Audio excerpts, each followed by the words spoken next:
Bismillahirrahmanirrahim. Assalamualaikum warahmatullahi wabarakatuh. Alhamdulillahirabbil alamin. Wassalatu wassalamu ala asrafil anbiya'i wal mursalin wa ala alihi washabbihi ajmain. Amma ba'du. Pertama-tama marilah kita panjatkan puji dan syukur kita kehadirat Allah Subhanahu wa taala yang telah memberikan kita begitu banyak nikmat, khususnya nikmat Islam dan nikmat kesehatan hingga kita dapat mendengarkan dan membaca serta memahami materi pada hari ini. Selawat dan salam marilah sama-sama kita hadiahkan kepada Nabi Muhammad SAW sembari mengucapkan Allahumma shalli wa sallim wa barik alaih. Semoga kita yang mendengarkan materi hari ini selalu senantiasa berselawat kepadanya dan insya Allah mendapatkan syafaatnya di yaumil akhir kelak. Amin ya rabbal alamin. Baik, sebelumnya kami dari kelompok 9 akan mempresentasikan hasil makalah kami yang berjudul Penerapan Fikih Jinayah. Sebelumnya, saya Nisa Fadlilia sebagai moderator dan teman saya Rika Ramadhani sebagai presentator pertama dan Maya Sari sebagai presentator kedua. Baik, langsung saja ke pembahasan pertama oleh Rika Ramadhani sebagai presentator pertama. Kepada Rika Ramadhani, saya persilakan. Bismillahirrahmanirrahim. Terima kasih para moderator atas memberi saya kesempatan untuk menjelaskan tentang hukum fikih jinayah, tujuan dan manfaat fikih jinayah, dan penerapan fikih jinayah. Yang pertama, saya akan menjelaskan tentang pengertian fikih jinayah. Fikih jinayah terdiri dari dua kata, yaitu fikih dan jinayah.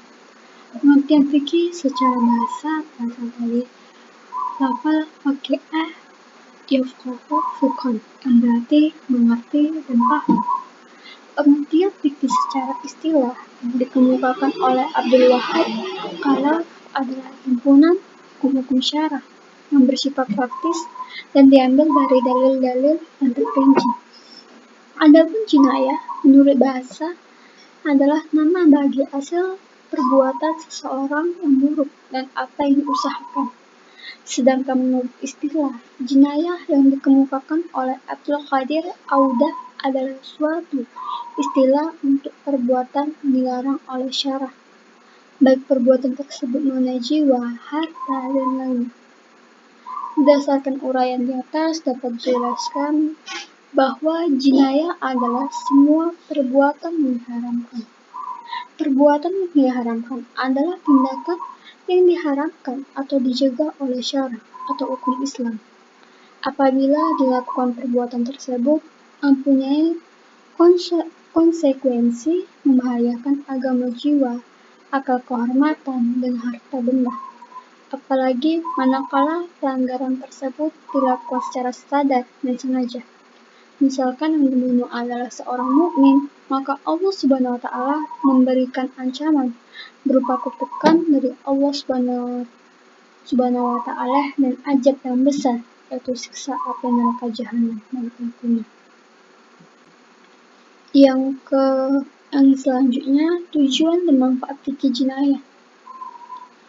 Tujuan hukum Islam dapat dilihat dari dua aspek, yaitu aspek pembuat hukum Islam.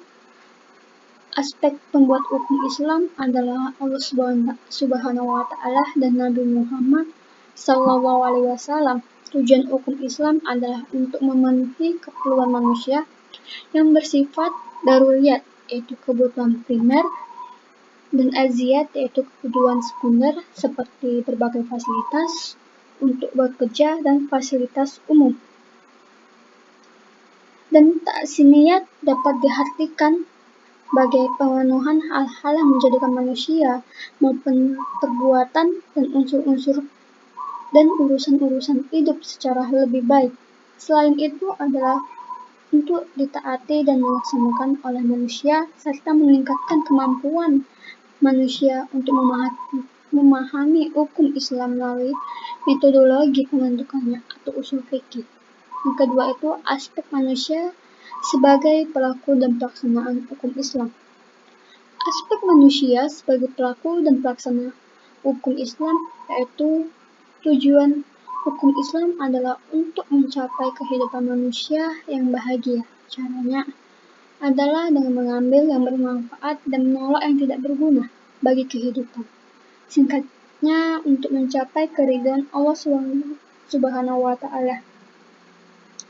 Berdasarkan tujuan hukum Islam, dapat dirumuskan bahwa tujuan hukum pidana Islam adalah memelihara jiwa, akal, atau masyarakat secara umum, dan keturunan. Oleh karena itu, kedudukan hukum pidana Islam amat penting dalam kehidupan masyarakat. Sebab 4 dari 5 tujuan syariat yang disebutkan hanya dapat dicapai dengan mentaati ketentuan hukum pidana Islam.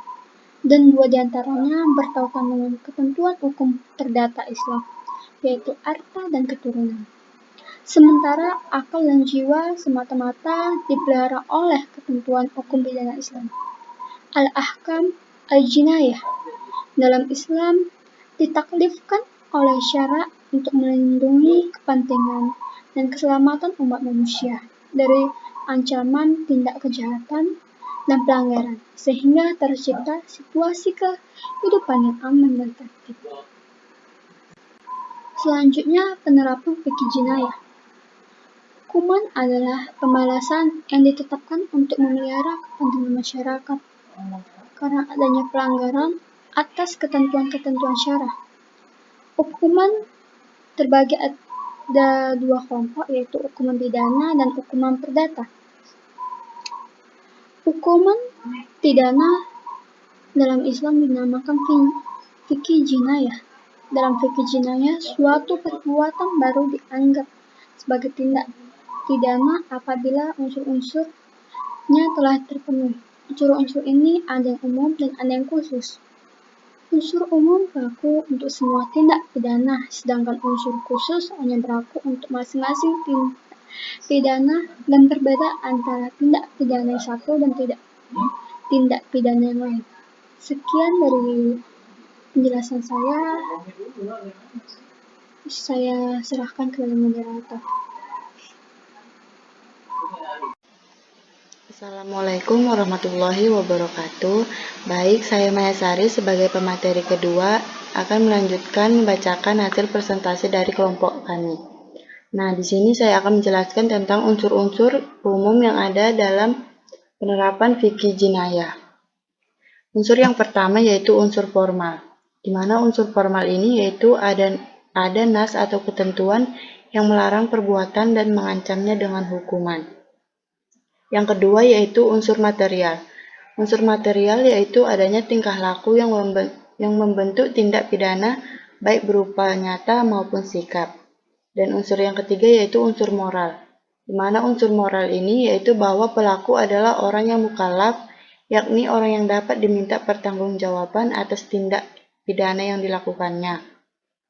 Nah, yang selanjutnya, selain unsur umum ini harus pula ada diketahui unsur khususnya, yang mana ketentuan-ketentuan yang dilanggar itu khusus memberi ciri khas pada bentuk tindakan jarima yang dilakukannya, di mana setiap jarima yang dilakukan akan berbeda cirinya, khususnya pada pencurian. Ya, misalnya ciri khususnya adalah mengambil dengan jalan kekerasan dan sebagainya.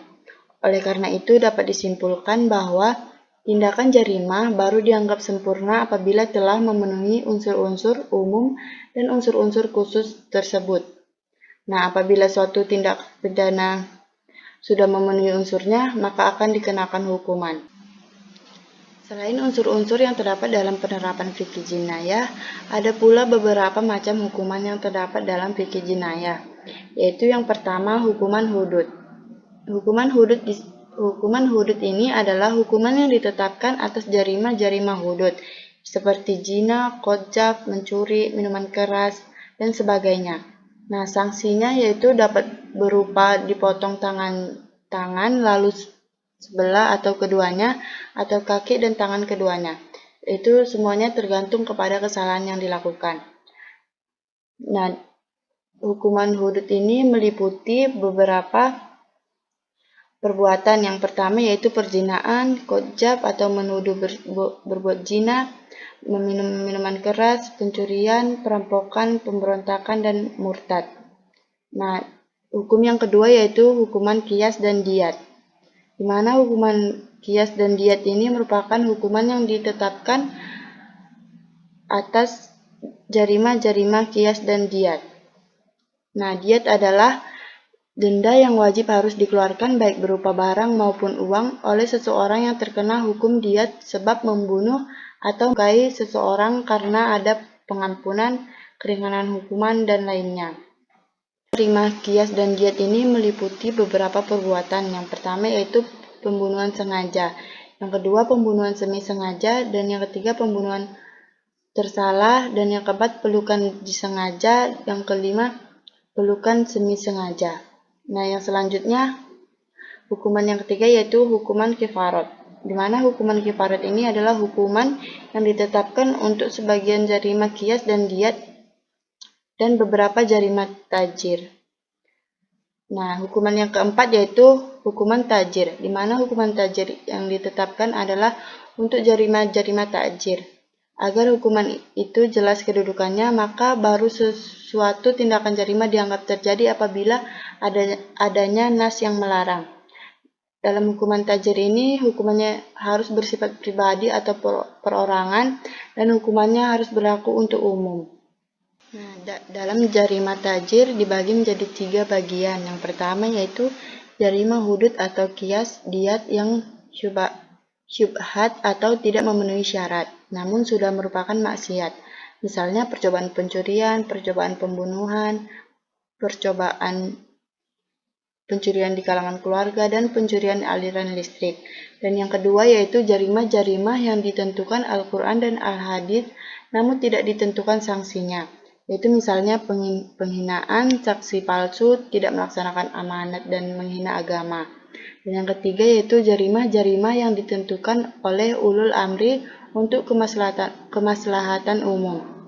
Nah, dalam hal ini nilai ajaran Islam dijadikan pertimbangan penentuan kemaslahatan. Selain itu juga jinayah atau tindak pidana terhadap badan terbagi menjadi 2 jenis. Yang pertama yaitu jinayah terhadap jiwa atau jinayah an-nafsi, yaitu jinayah yang mengakibatkan hilangnya nyawa atau pembunuhan. Dan yang kedua yaitu jinayah kepada badan selain jiwa.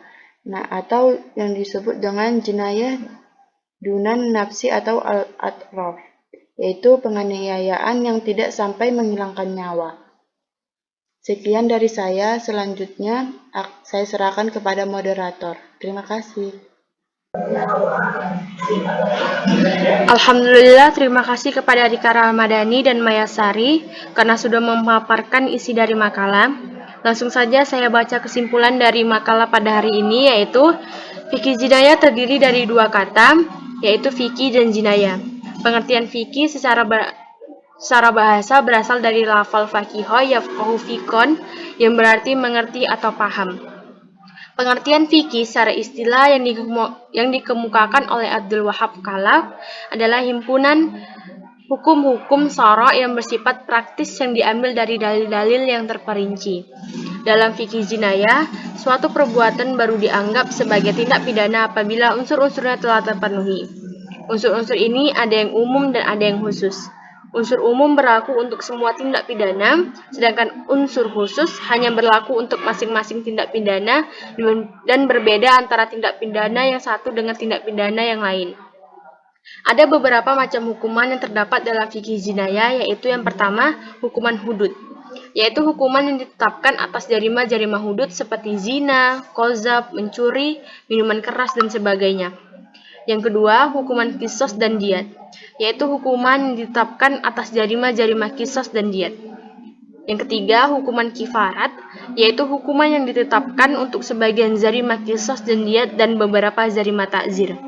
Dan yang terakhir, hukuman ta'zir, yaitu hukuman yang ditetapkan untuk jarima-jarima ta'zir. Selesai sudah presentasi kami pada hari ini. Apabila ada kesalahan dalam pengucapan dan tidak jelasnya dalam pembacaan, kami dari kelompok 9 mohon maaf. Saya akhiri dengan billahi taufiq wal hidayah. Wassalamualaikum warahmatullahi wabarakatuh.